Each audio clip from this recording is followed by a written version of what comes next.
Hi, this is Garrett Wong. I played Ensign Kim on Star Trek Voyager, and you're listening to Kneel Before Pod. Kneel Before Blog presents Kneel Before Pod.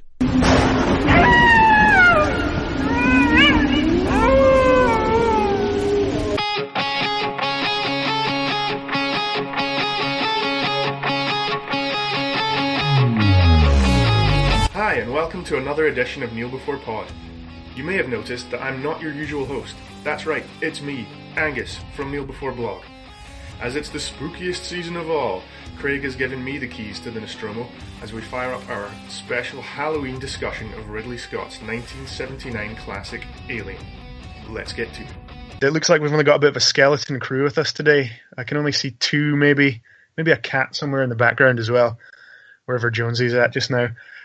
We've got with us today our Chief Science Officer and Editor-in-Chief. I think he's not a treacherous android, but I'm going to keep my eye on him. It's Craig. Hello. Hi, Craig. How you doing? Hi.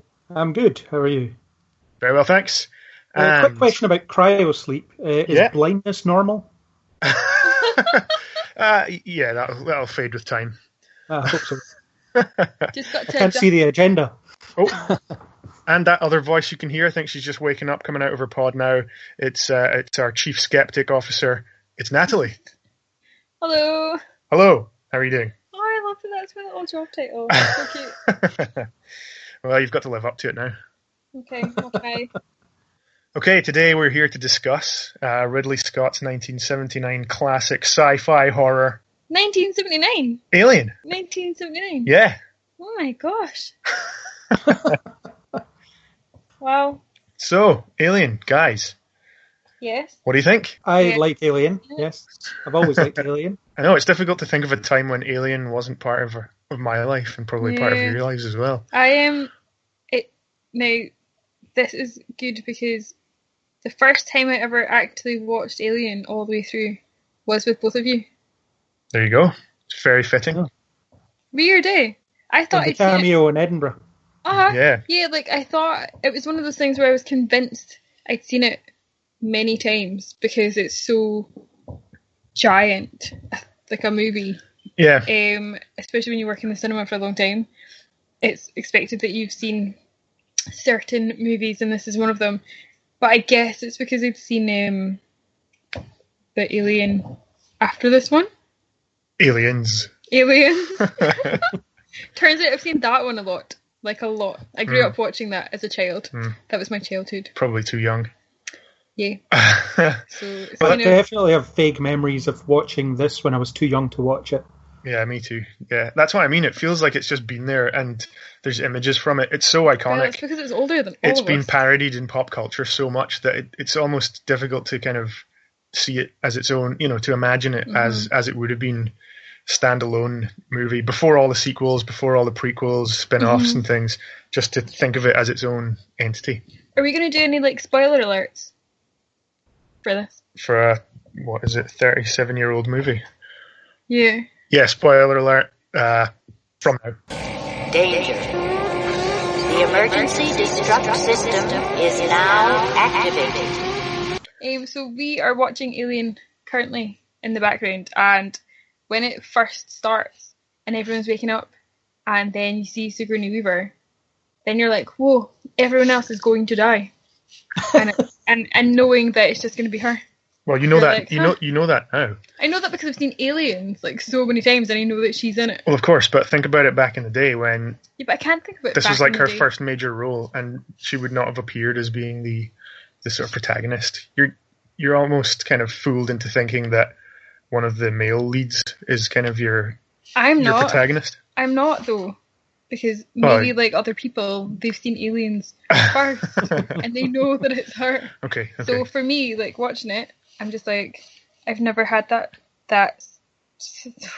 I've never thought any differently other than it being her. Than it being about Ripley. Yeah, and her in that big yellow machine that she wears. not in this one though.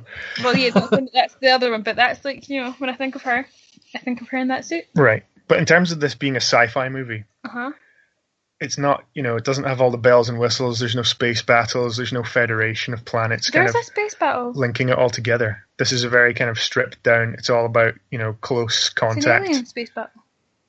Haunted house in space is what I'm getting at. Ooh, haunted house in space. It's supposed to, I think it's like that kind of indie kind of slasher movie.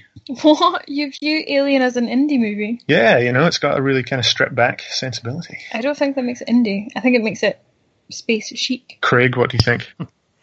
In terms of like science fiction, it does all its work just by existing. You're brought into this world and you know that everything works. So you see people operating the machines. You see people talking about money and bonuses and things, and you hear through dialogue little things that have happened in the past. But if it was made now without the film existing in the first place, it would probably start with some montage of, in the year 2150, whatever, this company rose out and, they decided that they were going to rule the world and all this stuff. So it's kind of great that you start the film and you're in the world already. Yeah, it just begins. It just starts happening, and you just have to keep up. And I think that's one of the best things about it. It doesn't really just start happening because it tells you. It gives you a little bit of an intro. What they're doing, which makes more sense now when you watch the second one, because then you're like, well, that's why she was in space the first time. You just have to kind of take in through osmosis, though, all the stuff that all the information. Osmosis is. Yeah. Yeah, it doesn't hold your hand in building up its world. It's just in that world. It's like Star Wars in that way. You're expected to just roll with it from minute one. Yeah, there's just these offhand references to things which, until later films, aren't ever really explained, and you just have to take it as part of the world that you're watching. Isn't it weird that they're in is it the year 2037? Good question. Were you paying attention at the beginning? Is it though? Let's say yes. Because I was like, whoa, that's only, and then I had to think really hard because obviously I was like, what year is it? And then I was like, surely not. I was like, that's 21 years from now. We're going to be getting oil from Google space. says it's 2122. Boom. Oh crap! There you go. Where the heck did I get 2037 from? I don't know. Because I said it's 37 years old. I'm quite sure on the screen something said 2037. Maybe it was just some number Mother in the background. said 2037. Oh, Mother! It must have been almost a special passcode 20 or to 9 o'clock. Okay, maybe it was like a special passcode. Okay, so once we get down to it, and once everything's established, you've got your crew, you've got your ship. They go to investigate this distress signal. You get this horrific parasitic alien attaching itself to John Hurt's face, which might actually be, I don't know if we've seen that yet, but yeah, it's pretty creepy. Out of the blue. I don't know if that was like anything that had ever been done before. I was reading before that the makers kind of quite shamelessly stole various elements and then were quite happy to admit that they were paying homage to various things. But the fact that it's this parasitic face hugger that just attaches, I mean, what do you think of that? I think it's pretty terrifying. From a design point of view, most of the design work, in fact, probably all of it, for the creatures anyway, was done by H.R. Geiger, who is heck yes, we know that.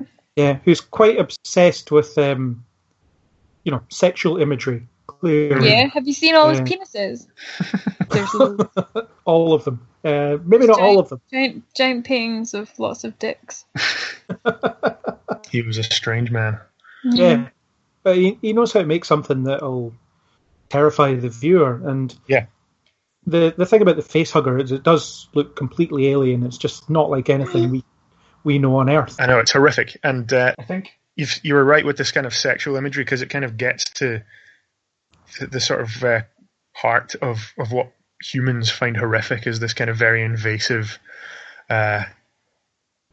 creature, this thing that kind of attaches itself to you, and then obviously your first viewing of the film, you've no idea what's going on. Yeah, you think he's all right because it drops off eventually, but he's never going to be okay. Come on, when you're watching it, you're like, he's He's got these horrible bony hands just spread all over his face. Yeah, it's pretty gross. Like, oh my god. It seems weird how okay he is with it once it dislodges itself. He's back having his lunch shortly after that, and just kind of gets on with his day. Well, they all are. I mean, this is like the most horrific thing any of them must have ever seen, and then once it drops off, they all just go back to normal. I know. Why did they not put him in quarantine? He's had an alien like on his face, giving him babies. I don't know. Do you know what I mean? Well, they'd already broken quarantine by that point, as Ripley says she's willing to leave everyone outside because John Hurt's contaminated. But then Ash overrides it. Yeah. What a dick. Well, ulterior motive. And do you know what? It's just reminding me of, see, back in the day, like back in like early 80s horror movies and stuff, do you not think like whenever somebody had something done to them, like terrible, they'd always have like white goo? Like, interesting that you should bring up white goo. We'll talk about that later. Why have you got that on the sheet? Oh yeah, there's a point here. White goo. Oh, Discuss. Really? No. But we will be. I bet the listeners are waiting for that moment. No, but seriously, like, just to go back on that, there was like a movie I remember watching, must be from like a similar time, and this person, whenever they like, I don't know what happened, it was always like this white goo stuff, like whenever they got cut. It wasn't like, I don't know, it was like a sign of them being alien. Oh, I remember something like that. It was like Dark Angel or something like that. And I there was like this I was rad thinking guy. of like an even older thing. Like what? Man from U.N.C.L.E. I don't know. The Man from U.N.C.L.E. The episode where they get possessed by aliens. Yeah.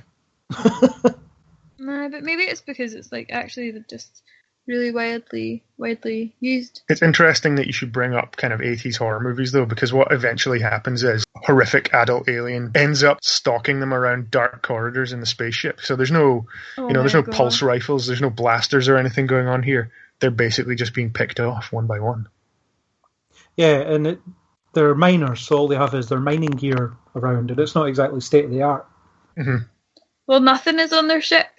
I was taking note of that earlier. I was like, it's quite interesting when I was thinking about dated it might look and things like that, but it actually doesn't. I think because they've refrained from using it like really crass like CGI and stuff, it looks really good for how old it is. I don't quite like. Well, there was essentially no such thing as CGI at that point, so it all had to be model work and it had to be sets, and it all had to be built well enough so that the actors could inhabit it. And it definitely is so good, and I think it's a sad thing that's disappeared from movies because you don't really get that anymore, and I think it makes a huge difference, like knowing that the characters are really like in that space, and yeah, it's kind of sad almost watching it and seeing where films are at now. Even if you imagine that as a kind of as the lowest of the low people kind of traveling through space on this burnt out ship or this it's old. It's almost a wreck. It looks like it's got old tech for even then. That I think that makes it even more horrific because they've got this kind of run down equipment, and they can't. There's no escape. They're stuck in this kind of rust bucket of a ship. They don't have even in the future. They don't have technology to help them. Yeah, because I mean, what technology could they have put in there that other than the ship itself, that would have enhanced it in any way? It is about people surviving on their wits or dying on their wits, I suppose. Against something that they can't understand. So, would you agree that it kind of fits the haunted house, the sort of slasher movie? I think it does, and I'd never thought of it like as a sort of haunted house in space, but it's not really. Well, it's more like maybe it's not like a haunted house in space. It's more like a bad guys broken into your house in space. A home invasion. Like Hush. Yeah. Like what else? Like what other movies? Lots of movies. Michael Myers is this kind of silent stalker type that just goes around picking people off. And I think it kind of fits in with that, even though it's obviously, it's turned into a massive sci-fi franchise. However, it's way creepier because it's space. True. For some reason. And you know that you can't run out to the garden and no one can hear you scream. Oh my god! It's true though. The thing about the ship is it's dark, it's claustrophobic, it's noisy. There's a lot of kind of noises that of machines whirring up and things that could easily be the alien. But so you hear a couple of instances of people sort of jumping at shadows and things. Yep. I would, if I was on that ship, I'd be locking myself in a cupboard. That's where the alien likes to hide. Yep. Yeah, but I'm dead then. Simple as that. It doesn't like cats, though. It doesn't seem to want to kill cats. Keep cats around then. Get up, my little did nothing. Okay, so Natalie, you were talking about Ripley earlier. Yes. And how much you like her from Aliens. You know, she's a badass. Yeah. What do you think of her in this film? She knowing- just starts off as one of the crew. She wakes up at the same time. There's not really much attention paid to her. Well, where are we? Is that her? Craig pointed out that she, takes a stance when they try and bring Kane back on board. So she's the one that's got like the moral Yeah, integrity. could that be her first kind of exhibiting her first signs of being a heroine? Craig, what do you think? It's not really morality in any way. She's just kind of following protocol at that point. If anything, she's looking out for herself, though. Like it's else. against traditional morality because she's willing to leave her crew out there to face the elements. Okay, morality wasn't the right word. But I think every member of the crew has some moment where that sets them up as they could be the protagonist here. And it all happens early on where everybody gets a kind of a moment to shine, as it were. So they've all got personalities. They may not be that well developed in some cases, but you get an idea of who those people are. Yeah. And what do you think of how Ripley emerges through the film? How she kind of... Again, it's difficult to see her without the rest of the baggage of every other film that the character has been in. But what do you think of her journey through this film? She's not your typical damsel in distress, which is refreshing. Like for horror movies at the time, it would be, if you're talking about Halloween or Friday the 13th or whatever, it's usually a screaming girl running away from... Right, and that's Lambert in this film. Yeah. But in Halloween, isn't it a woman who is like the person who saves herself? Well, yeah, the last girl is kind of a trope. Yeah. And so I suppose Ripley does kind of fit into that, but she seems more... She's got a bit more agency, I think, than a lot of... Yeah, she wants to find the thing and kill it, rather than hide from it. And when it becomes too much for her, she starts to blow up the ship and look into ways of leaving. Maybe it's just because maybe this film really paved the way for a lot of that, but I find it really hard to not think of examples that fit that. So you're saying, she's the first person to really do this as a woman, but I'm a bit like, well, I can think of loads of movies where that's happened, and I don't know this film obviously as well as you guys, and it's not the first one that I saw, so it's really hard for me to see her character in a different way, I think, just having grown up on Aliens. Right, of course, with hindsight it's difficult to picture that. But I think, I don't know, knowing it was her first major role, and you can kind of see how at the beginning she does kind of blend into the rest of the crew, but then by the end of the film, she's kind of the only one left, but she does a really good job of kind of making an arc for her character and kind of really coming into her own at the end. And she's the main foil for Ash whenever he reveals his true colours as well. Which one's Ash? Bilbo. Yeah, he's a dick. The android full of white goo. White goo. There's the white goo again. I forgot he was the android. With his plastic face that's not plastic when he's connected and talking. Yeah, when his head comes off. Booted around the place. Doesn't his head come off? I remember being really young and waking up in the middle of the night, although it could have been 11 o'clock or something, and just felt like it was the middle of the night to me, and I put the TV on, and it was that scene, it was Ash's head coming off, and there was so much white goo.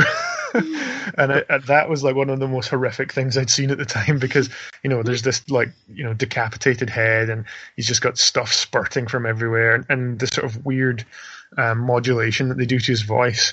Obviously his android circuits have kind of screwed up at that point. And I remember just seeing that and like it giving me nightmares because it seemed so horrible to my young mind. It's horrible. Yeah. But I think that's one thing that the film doesn't maybe do quite as well with.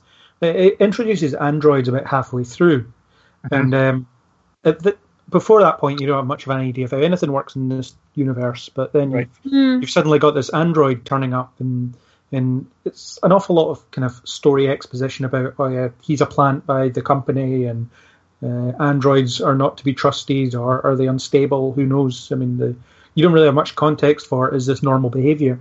It's true, but I suppose you just have to take the other characters' reactions to the revelation to kind of see. And obviously, he's referred to as a man, or everyone kind of treats him as another human all the way up until the point where it's revealed that he is this creepy People know white that he's goo an man. android from the whole time. No, they don't learn until he tries to kill them. So they don't know. They have no clue at all. You get the impression that they all think he's a bit weird, though. Whenever he talks during dinner scenes or whatever, they all kind of give him a look as if to say, I wish he'd stop talking. But is it because he's not eating? I think it's because they're just unsettled by him. So or are they unsettled by him because he talks during dinner instead of eating anything? Does he eat something? I'm sure he does. I don't know. I think he does. I mean, maybe you might have to go back and kind of pay attention, but I don't think that there's any signals like that, nothing very overt to tell you that, other than the way that the slight sort of oddities and the fact that Parker and Brett kind of keep away from him and don't really interact with him in the same way. Those are maybe only slight signals to kind of tip you off that there's something not right about this guy. Did they ever say what the face hugger is actually made of? Is it like oysters and mushrooms or something? What, you mean the effect? Oh, I don't know. It's probably all kinds of horrible. It looks like bunches of slimy mushrooms and oysters and. We'll have to Google it later. Probably make one for next Halloween. Imagine it's some kind of rubber or plastic.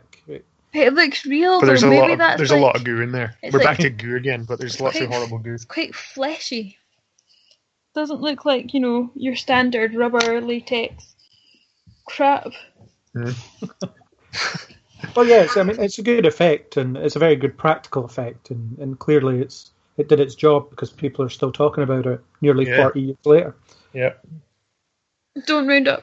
That makes us older. What about the rest of the crew? I mean, it's good to have this kind of contained group that you can focus on, and you get your griping everyman, Parker and Brett, who are the sort of engineering guys who just take against everything that they're being told to do. It's all about the money for them. They just want to. Well, they're on a. They just want to get home. Oh my gosh. You've got Dallas and Kane, who are the kind of male leads who, before Ripley emerges, it could be argued that one of them is going to be your main focus. We've talked a bit about Ash as well, and a bit about Lambert, how she's like the stand-in for the audience. She screams whenever we're supposed to scream, or she's always getting frightened and running away. Yeah. Do you have a particular favourite from the rest of the crew, Craig? Not really, but I think it's hard to see past Ripley because I know that she's the protagonist, or turns out to be the protagonist. I do think they all have their own little quirks that make them interesting, and I kind of more enjoy the scenes of them interacting together than I do any particular character. I just think the dialogue feels very natural. Yeah, they definitely feel like colleagues, which again kind of grounds it, even though we know that they're on a spaceship and a whole load of unnatural stuff's about to happen. But yeah, all that stuff feels very much like they are in a working environment. Yeah, they do mostly talk about work or like each other or just random anecdotes that you would kind of talk about during work. And also in space. Yeah, well, it is work in space. Yeah. I think I'm quite drawn to the Dallas character. I think he seems like he's going to be the sort of prototypical hero type. And is Dallas the one that looks like he's actually from the 70s? Yeah. And And when, he does a lot of heroic type stuff, and he obviously volunteers to go into the air duct to try and flush the alien out. Idiot. But even though I know what happens to him, whenever he does that, I always get the feeling of like, no, don't go in there. I always want Dallas to survive. So to me, he seems to have that kind of, leading man, he should survive type personality. But then I guess maybe it was even more of a shock when he eventually meets his end. How old were you when you first watched this? I can't even remember now. It's again, it just seems like it's been there the whole time. Because I get that whole, I want them to survive, and you have like a moment where you think, maybe, and then you're like, no, there's no way where they're going to survive because you've seen it before. But I mean, people who went to see this originally in cinema, they must have known that this was like Sigourney Weaver being the main person. I don't think so. They didn't know. If you put yourself in the shoes of an audience in '79, trailers weren't as revealing as they are now. So I think if you look up the Alien trailer and all, it's worth putting in the show notes. I think it's just kind of gives you a feel of that you're going to watch something, really. And a lot of trailers at the time were like that. And I wish that a lot of trailers these days would be like that. He's wearing like a leotard or something. Who's that one? She's looking at John Hurt waking up after the face huggers detached itself. He's wearing like this magical cape and a leotard. It's the 70s, man. Wow. I think when this came out, Ian Holm, John Hurt were probably the biggest names in it. Maybe Tom Skerritt as Dallas. So, if you go and see a film now and it's got, names you recognise, nobody would have really known who Sigourney Weaver was. So there's no indication going in that she's going to be the survivor. Yeah, I think that's important. Plus, I think the casting was probably down to the fact that they had quite a small budget and these actors were pretty cheap. Yeah.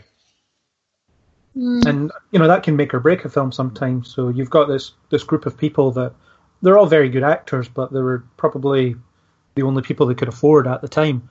Don't say that. That's like totally belittling their abilities to like portray the characters or anything. Well, I mean, it's not though, because Ridley Scott was fairly new to the game at the time, so he couldn't go after the top talent. So he kind of had to find people in the rough and make something out of it. And then you end up getting a horror where you can't predict who's going to die next. Yeah, so it works. Yeah. Plus, now looking back at it, you can't. I mean, they all fit so well, And I imagine if it was made now, you'd have Chris Pratt in there and whoever else. Yeah. Well, seeing as you've introduced what you're just about to see on screen, the chest burster. It's totally happening. Still shocking to this day, do you think? It's just creepy because they're trying to like put a stick in his mouth. I think it's unsettling more than yeah. Shocking. He makes some pretty unsettling noises, some pretty unsettling gurgling. His chest is just like blipped. I think what really helped it is the cast weren't told what was about to happen. Yeah, it's interesting. So the reaction to the bursting is genuine. Yeah. It's covered they all look like they're going to be sick. That's one of those sorts of things from movie lore. It's like you hear about all these tricks directors do to get the best or to get the best shots and best reactions out of their actors. Aww. Oh, little chest burster. Oh, that bit when it like runs off the table is hilarious. So yeah, that doesn't age well. I think it's so retro that it's pretty horrific as well, just like the shit. But I was thinking about this, and when I was thinking about remembering seeing Ash's head come off when I was so young, I can't remember a time where I didn't know what was going to happen in this scene. Though it seems like this is such a famous scene that how are you supposed to even keep the reveal a secret for anyone who might not have seen the film? I mean, everyone has seen some version of this or some parody. I think that makes it more like exciting to watch because people then have this expectation. There's a bit of a build up, you think? Yeah, there's like because you know that when you're watching it, that that's going to happen, and then you know that when you get to it, that that's what is happening, and you're just kind of like, oh my god, it's that bit where going down, and oh my god. What about you, Craig? Do you have a memory of not knowing what was going to happen when they sat down to dinner? Definitely not. I've always kind of, any viewing I've had, I've always known the kind of exact second that it's about to happen. But I think it is possible to find people who are in a vacuum with it. I mean, people don't necessarily have such wide movie knowledge, so you could probably show it to someone who's 14 and has only ever seen really modern movies, or lives in the Amazon rainforest or something. Yeah, something like that. But I think even if you didn't have like this big spectrum of movie knowledge, and if you were young or whatever, I still think, maybe it's just me, but I still feel like you'd have an awareness of it, because it is used in so many other things. I don't see where you'd get away from any knowledge of it. I think you'd get is someone who would say, "Oh, that reminds me of that insert name of later film here." Yeah, I think that if you were to, like, for someone who, you know, had only the vaguest knowledge of Alien, ask them what they knew about it, they'd be like, "Oh, it's that horror movie where the thing comes out the guy's chest." Yeah, it's. I think it's that kind of integral to the movie as a whole. It's like so central to the mythology of it as well, and then beyond, you know, to people who may not even have seen it will have heard of it. Yeah, I wonder if it was made now, it would be in the trailer. Yeah. Oh god, yeah, probably. Oh my god, I don't want to think about it being made now or anything like that, because I think there's something nice about how everything in the movie works together. Like, well, all the set, the gadgets that they have access to and stuff. And when you think about it being now and all the crap, like, momentary technology that they'd put on it and stuff to try and make it a bit more like, oh, this is 2017 or whatever. They'd all have see-through iPads. That's the thing now. They'd all have that. They'd all have, like, floating technology screens to determine what part of the universe they're in, and it's, I don't know. Yeah, just look at Prometheus. Prometheus is that, you know, set before this, but it looks way more advanced. Mm-hmm. Mm-hmm. Well, maybe that's just to show, obviously, because it was made later, but maybe it also backs up just how shit. How crappy equipment they had on the Nostromo. Yeah. It's just the, you know. That's one way of kind of excusing the tech in Prometheus. Uh-huh. Well, the Nostromo could be 100 years old. There's no reason it couldn't be. Yeah. It's the equivalent of still using old buses. That's what I was thinking. Or old trains. I was going to say, it's like, you know, when you're in town and you see like a mega old like LRT bus or something, and you're like, whoa, why are they still using that? But, you know, if it's there and it works and it's doing the job, why not? So that's what I was thinking. Isn't it weird? A bus. Yeah, and they're trying to use like nets and torches and things to catch this alien. Mm-hmm. It's so sort of old school. The approach. Yeah. Well, I suppose they know that they don't have anything more deadly to hand. Also, they don't want to. iPads at it. Well, yeah, but they don't want to. They don't want to have acid blood sprayed everywhere and tear a hole in their ship. Yeah. Well, that's the idea. They're really terrified of a hull breach more than anything else at one point, because it could kill them all, I suppose. What? How is it so like? How is its blood so acidy? Because it's an alien. Oh my god! because it is. It doesn't bother explaining it. It doesn't need to really. Yeah, it's just another one of those things that you just have to take. Just is. Although they vaguely say it's a defense mechanism or something, don't they? So. What, that it got like stabbed? That is one hypothesis, I believe, when they're trying to cut the face hugger off of Kane. Yeah. So you just all chucked them out the window. The window.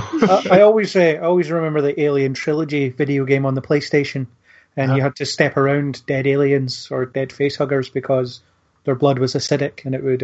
If you walked over them, you'd like lose a couple of health points. Yeah, I remember that. Didn't you stop playing that because it was too scary? That was Alien Isolation. Alright. Still never played that. Yes, it was too scary.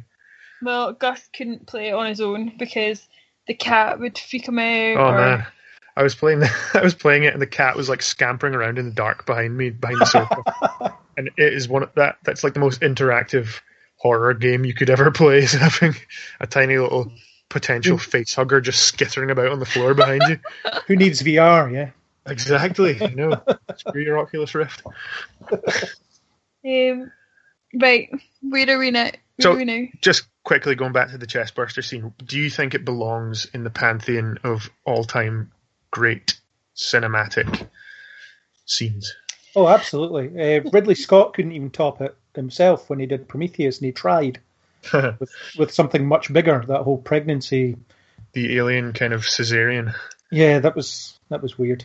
Yeah. I feel so bad for her. For being in that film, or having a alien cesarean. Do you know what? I didn't mind Prometheus. I tried to apologise for it. I thought you liked it. I wanted to like it. I wanted to like Indiana Jones and the Kingdom of the Crystal Skull. I like Indiana Jones and the Kingdom of the Crystal Skull. Do you? Yeah. One day we'll have to do a podcast where I defend it. Oh god. Yeah. When we get to the bit about Shia LaBeouf swinging through the vines with all the monkeys, I want to hear what you got to say about that. Anyway. That's a future episode. Chestburster, iconic. What do you think? Of course it's iconic. I can't deny that, and I can't dispute it, and I can't really say anything on it. It's bigger than the movie. It's bigger than the movie now. I know. Well, that's the thing. It's kind of and it's just become its own thing. Do you mean it's been around for 37 years? Like, there's nothing. I'm sure who was the first place to like parody it or I don't know, mimic it or anything, but yeah. Do you know what I mean? Like, it's just been used so many times. Like, there's no one that can say it's not iconic. It's a good. I suppose the fact that it is almost bigger than the movie, that one scene, does kind of show just how shocking, how good, how everything that went into making it, not telling the cast what was about to happen, the kind of shock, the body horror, the fact that you think that Kane's all right because he's the face hugger's off of him now. I know, but because you can't. No. How can you watch that and think that he's okay now because he's had an alien on him? I'm like, no fuck way. Every time if I am watching this, which I am right now, I'm just like, how are they that stupid that they've just got him roaming about? He should be somewhere else. Well, that's the point of trying to lull you into this sense of security where they're you're in amongst them. The camera's kind of panning around as they're all eating and talking, and then all hell breaks loose. Oh, and Android, he was at the table, only chewing, but we don't see him put any food in his mouth, so I think he's pretending to chew. Good spot. So, here we go. Just saying. Yeah, Ash, weirdo, according to everyone else. Yeah. Well, weirdo Ash. We haven't talked much about the adult form of the xenomorph, which it's never actually called in this film. Why not? I think that was kind of retconned or, bolted on later, at a later date. It's the Marines that call it that in the second one, isn't it? Right, yeah, it's maybe like a kind of army. A designation. Yeah.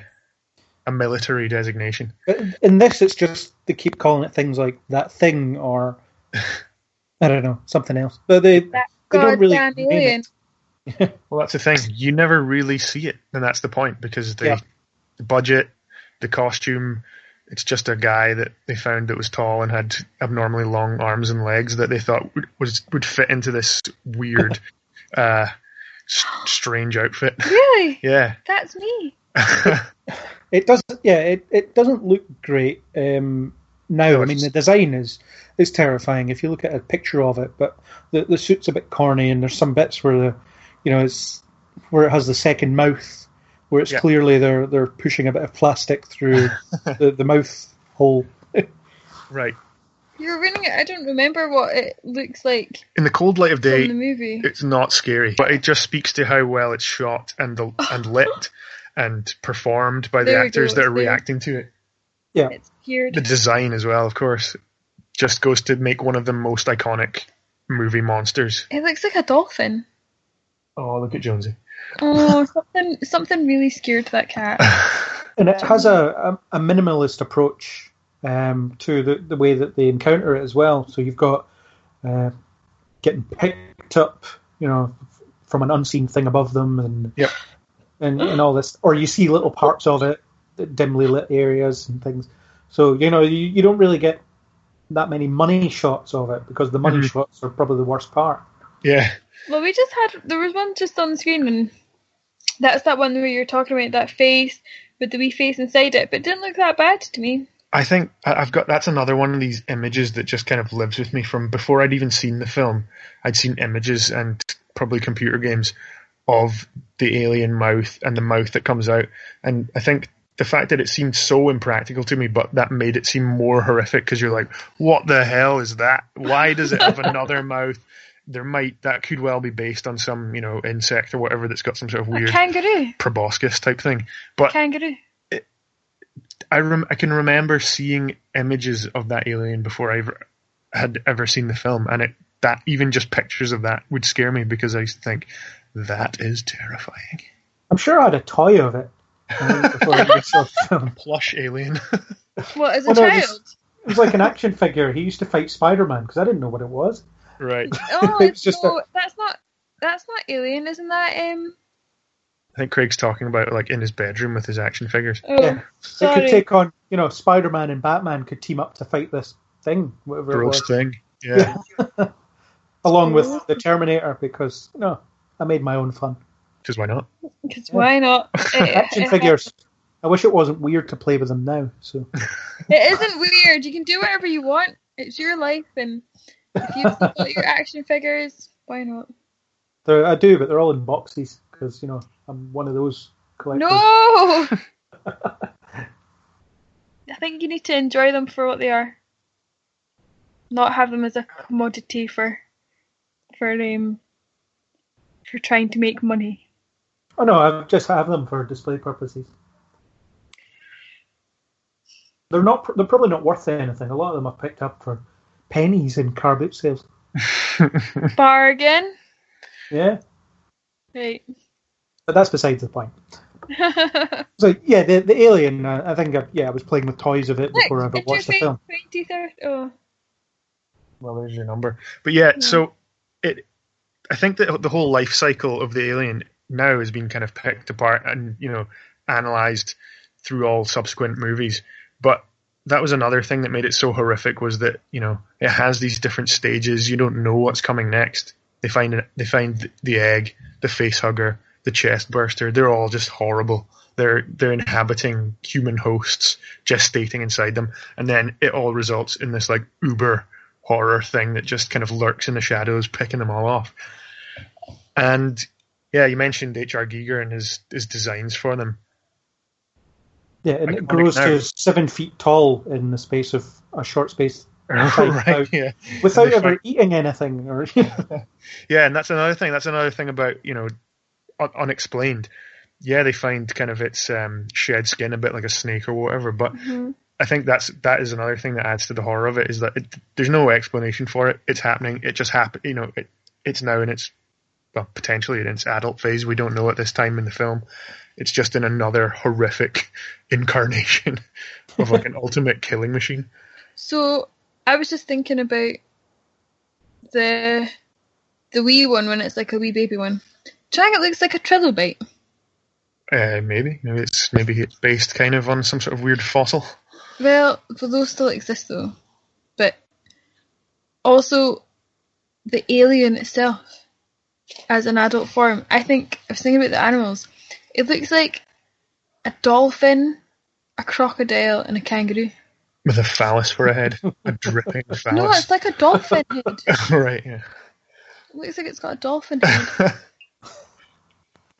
I've never quite heard it described like that, but okay. Well, if they all had a baby, that's what it's like. Maybe there could be a kangaroo-based alien in a future film. With just this disgusting pouch. Hey. Like a real kangaroo. Like it puts person in it. Just like when Bart Simpson tries to get into the kangaroo pouch. It's not like in cartoons. Yeah. Well, thinking about the world of Alien, Weyland-Yutani, xenomorphs and things, and what came later, the lack of world building that happens in this, or the hints at it. I wanted to talk a bit about our thoughts on that, and maybe how it kind of is spun off, and how there's now almost every corner of this world has been explored in one way or another. What do you think of what the sequels did to the sort of minimalist approach that Alien started off? I think it's a bit of a mixed bag. I think Aliens is a great example of just telling another type of story in this world, which is great. So it expands upon it and it lets you see something new. Yep. It shows you what this world's capable of having in it. And then Alien 3, you got a bit back to the well of the first one, which is not that interesting. And then Alien Resurrection is even less interesting. And, oh my god, I haven't even seen those ones. I've seen this one. No, you must have seen them. Have I? Yeah, Charles Dance is in 3. Definitely seen that one then. Charles Dance is like my great uncle. Ron Perlman playing space basketball in 4. What? You've seen. I don't think I have. I remember Sigourney Weaver make the over-the-shoulder, no-look shot that impresses them all. Apparently made it in real life. I don't know if I have seen that. I only remember the DVD covers that had 1 egg, 2 eggs, 3 eggs, 4. They got on with a simple formula of eggs. Yeah. Well, I have almost no memory for 3 and 4 myself, because I don't ever revisit them really, because they're not that good. And Ridley Scott's declared them non-canon anyway, but then he made Prometheus, and so I don't know what he's talking about. There's all these weird theories about what 3 was going to become, and all these things about it being set on a wooden monastic planet or something. Wooden? Yeah, like an entirely wooden planet or something. Oh. Yeah, there's just tons and tons of weird. After 1 and 2 seem fairly straightforward, and then it kind of from there, like Craig says, it just kind of goes mental, and then we get even further down the line versus Predator, etc. Yeah. Oh yeah, those. But I think I'd agree that I don't know. It's difficult. I don't want to sort of claim that 2 is better than 1 because they're so different. But they I find are different. 2. I don't think you can compare them. I was going to say 2 definitely can stand without 1. I find Aliens far more rewatchable, I think, because as an action movie, you can enjoy the sort of big action set pieces, whereas this one, because it's more of a horror movie and it's a bit slower, the order in which people are being picked off, and it's really just a matter of time. I never remember, so to be honest, it's like watching it for the first time every time. I don't know, there's just a bit more kind of machismo and hoorah-ery about Aliens that makes it kind of easier just to go back and watch as a more enjoyable experience. Well, I think Aliens is more dynamic in the characters. It's got Sigourney Weaver in a role that she's by then quite comfortable with. We've got that wee girl, Newt. We've got mostly, bad guys. We've got the innocence of the child. We've got, it's got so much more going for it in terms of Paul Reiser being a total creep, action, and whereas this one, it's scary and it's good, but it kind of just exists on that level. For me, it largely depends what mood I'm in. If I want to watch a horror film, I'll watch Alien. If I want an action film, I'll watch Aliens. And Aliens does stand alone. As you said, you don't need to watch the first one to watch the second one, because that gives you all the information again, just presented slightly differently. Well, I mean, it's that whole thing that you're saying with this one though, that you have to just suspend belief so that you're not thinking too much about it. With with Aliens, because it was the one that I saw first and it's the one that I've seen quite a few times, I was always a bit confused as to what was actually going on and what was happening. But you just have to just be well, don't think too much about that and just take it for what it is. But it's good to see the first one and then get an understanding of that character. But for me, it was almost like Alien is like a prequel for me of what Aliens is. Right. Yeah, and there will be people that have order. there will be people that have seen different ones in different orders as well, because I guess a lot of people's exposure to these films will be what happens to be played on Friday nights on Channel 4 or whatever it would be, or whatever channel you happen to be watching. So one week it might be Alien 3, and then, it might be a few months later that they'll decide to play Alien or whatever. And Idiot. well, it's just, filling time on TV schedules. But certainly Aliens is the one I have a lot more fun with, because it gives birth to a lot of the action movie tropes that we take for granted now, especially sci-fi action movie tropes. Yeah, definitely. I think if I turned on the TV and Aliens was on, I would probably sit and watch it. Whereas if Alien 3 or Alien Resurrection was on, I would think, unless it was a particularly good scene, I'd probably watch that bit and then turn it off. I would feel no sort of compulsion to stick with it to the end. Yeah. I feel bad. I really don't think I've seen 3 and 4. I'd forgotten that there was a 3 and 4. That's a good way to look at it, I suppose. You gave me the anthology on Blu-ray? No, I know, I remember. I remember getting it for you, but I remember being like, oh, and it's got those ones that he probably doesn't really care about, but it's included, so I'll get it too. But I've got the anthology on Blu-ray, and 3 and 4 have never been played. That's where you get to learn all about wooden planets and things. Why? Because in all the special features it goes into all the production issues that 3 had, and there's even like concept art and stuff you can look at of what they thought a wooden planet would look like. What? It's so weird. It doesn't bear thinking about. Oh, you'll go to that well one day, Craig. One day. But you mentioned world building. I think this film does do quite a lot of world building. It just doesn't give you any answers. So the infamous space jockey, this giant fossilized alien with a chest cavity, doesn't tell you what it is. It doesn't. Well, you can eventually figure out that an alien burst out of him, and that's what caused the chest cavity. But there's that mystery of it. They discover this fossilized alien race with a giant ship, and they just have no idea what it is. And it's amazing that it's never been explained. Yeah, I know it. And the eggs, which obviously eventually you'll see an alien queen. Not in this film, but that was down there the whole time, apparently. Yeah, well, in this film, that all just comes about. Yeah, like you've said, there's this alien race, giant space jockeys. There's eggs coming from somewhere. We know that. Well, eventually we find out that these aliens have to inhabit a host of some sort. By the time we get to 3, we find out they can face hug onto dogs and stuff. What? Oh yeah. Oh my god. It's kind of adorable, actually. but that's another one of these things. Like it's never explained. It's just you just get what you get. You see what happens, and then all the rest of the films, all the way to Prometheus and beyond, kind of go about explaining it in maybe a way that kind of makes it a bit less interesting. I was going to say, wouldn't that just be a bit unnecessary? The worst thing you can do is solve a mystery, especially one that lasted as long as this one did. Unless it's Columbo. Before there was, before the internet, Columbo versus before the internet existed, you would still have the equivalent of, I guess, people just chatting about stuff or whatever, or letters pages in magazines and things, and you would, there'd be a discussion point about, what do you think this space jockey is, and then you have a million theories from different people. And then Ridley Scott comes along and ruins it by giving it the most boring explanation you can think of. And it's almost a shame that we know the truth, and I try and forget that when I watch this film now, because I do prefer the fact that, look, it's this bizarre thing that they've just encountered, and there's no one around to tell them how it came about, so we don't need to know, because it's, again, the mystery's better. I mean, just much information.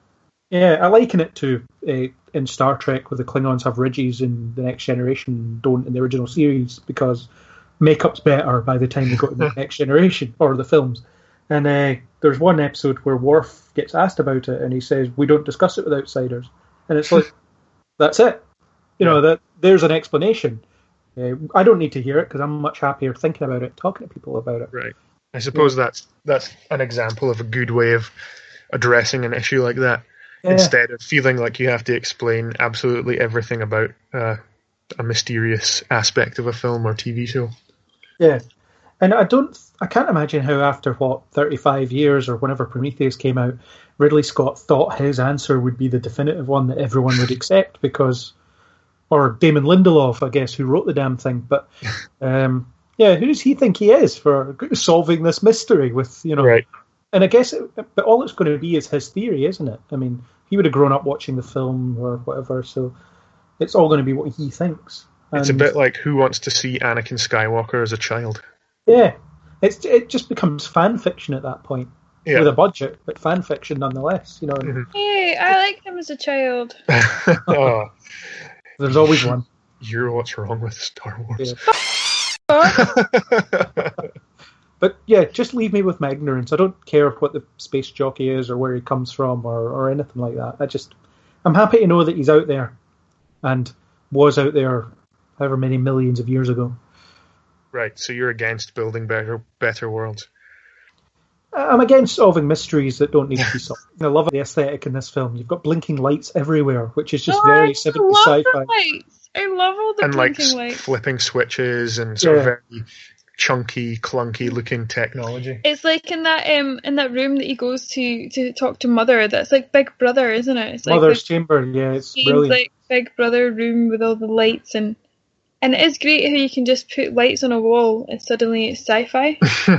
It's the hallmark of science fiction in those days. It's great. Although when they land on LV-426 and they put on the floodlights, it does look like they've just got a string of fairy lights along the bottom of the ship.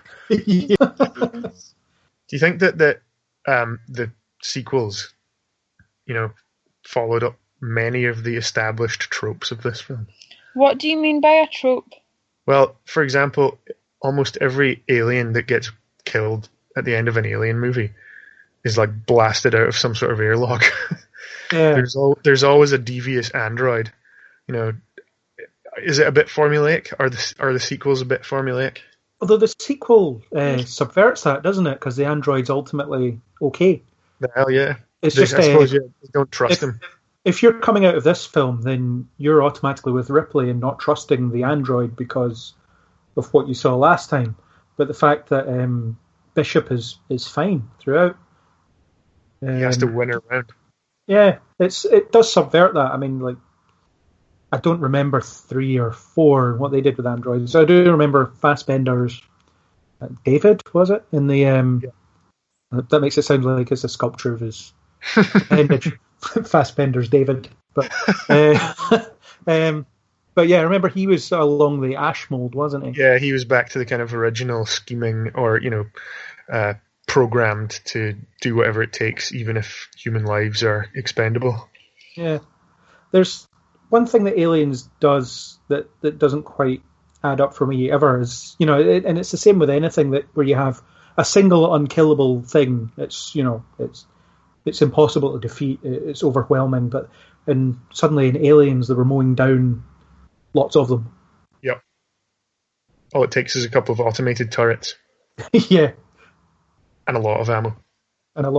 Yeah. And I think the acid blood was plot convenient in the second one as well. It only sort of melted through things when it needed to. Or melted through people's faces. Yeah. Yeah. I don't know if there's any sort of formulaic stuff. I suppose Alien 3 is just a retread of this one in a lot of ways because they want to go back to a horror thing. Right. Well, do you think? I don't know. Do you think someday we might revisit this world and do an Aliens podcast? Could do. We've almost done one here. Yeah, but we didn't. We've not even talked about Michael Biehn. No, definitely it'd be one to tackle at some stage because it is a film worth talking about. He's a cat. We didn't talk about Jonesy. She saves the cat. Jonesy has, so only because we've been watching it on in the background, but that scene where you get to see the alien's face, and then it cuts to the cat like 2 or 3 times, whose face is supposed to be just watching this alien, and it's honestly hilarious. Cracks me up. Well, because he's so like placid. The cat's just like. He's like, well, I think the cat's part of the story to give root to a couple of jump scares because for a while they're just tracking the cat, aren't they?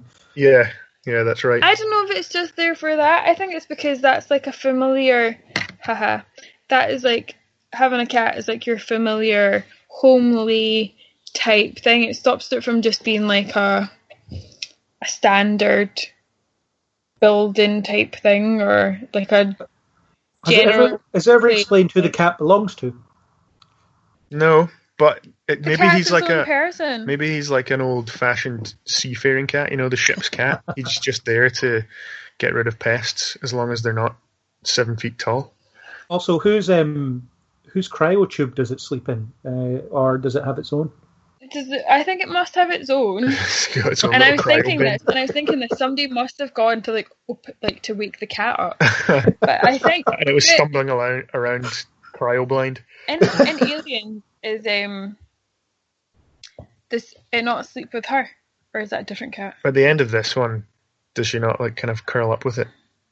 Yeah, because I think when she gets found in the next movie, I'm quite sure she's got the cat, right? Yeah, she must do. Yeah, I think she's got the cat in the next one, and I think it's because it's been with her. Right. Yeah, well, she puts it in her cryotube when she's on the shuttle, but you don't really see where it comes from. I wonder if she's got enough cat food on that shuttle. I suppose if it's in cryo sleep, it doesn't matter. She'll just put it to sleep, and it'll be fine. Yeah. Yeah. Jonesy's the real hero, clearly. Does he have a litter tray? That's the question. He doesn't poop in space. In space, nobody can hear you poop. All right, well, I think that's probably a good place to wrap it up. Yeah, I think we covered some of the film. Yeah. I think we got our thoughts down. There's a lot to it. There's probably a lot more we could have talked about. But, I think we've had a good discussion.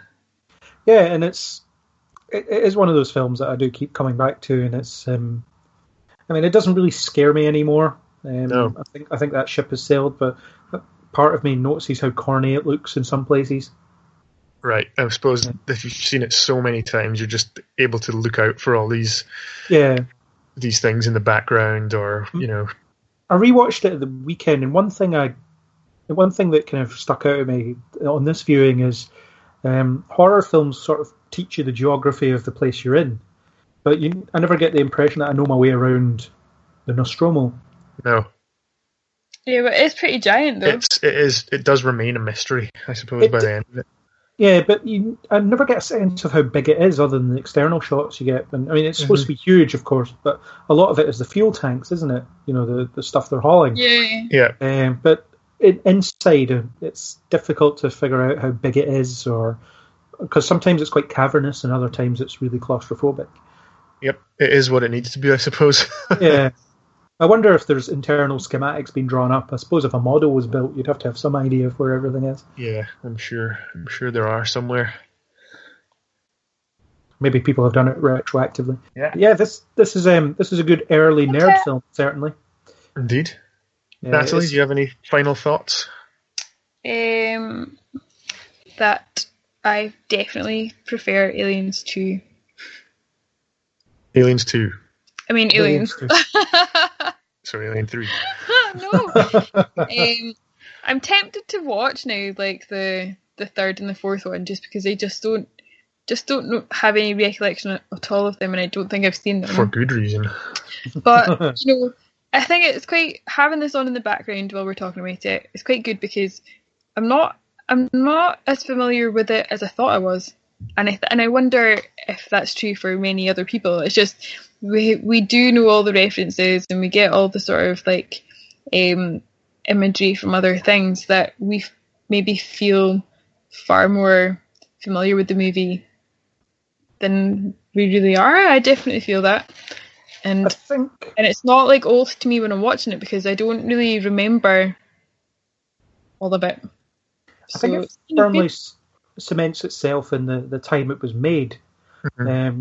In terms of pacing, it's very, very slow paced, and I can see how a modern audience wouldn't like that, because it does take a while to get anywhere. You don't see the alien until quite far into it, by which time you've just sat around with a bunch of people and learning, that they all work and want. But there's nothing wrong with that, and I think there is nothing wrong with it. But there are definitely movies nowadays, though, that have gone back to that slower pace, because I think that it's too easy to just like bombard people with, you know, things that they want to see. I mean, I'm quite sure, who was it? It was who did Kronos and Pan's Labyrinth? Guillermo del Toro. Del Toro. I'm quite sure one of his movies, like from a few years ago, got slated only because they showed like the full monster, and people were really annoyed that they saw the whole monster really early on in a movie, because it stops you from having your own like imagination, the kind of patient like build up. Yeah, and I think that it can really pay off, and I think that, you know, I think there's definitely an audience for those movies now. It doesn't have to be that you get that what did you call it, like that money shot or whatever really early on. I don't think you're talking about the white goo again. But I'm being serious, like, you know, thinking about that movie by Del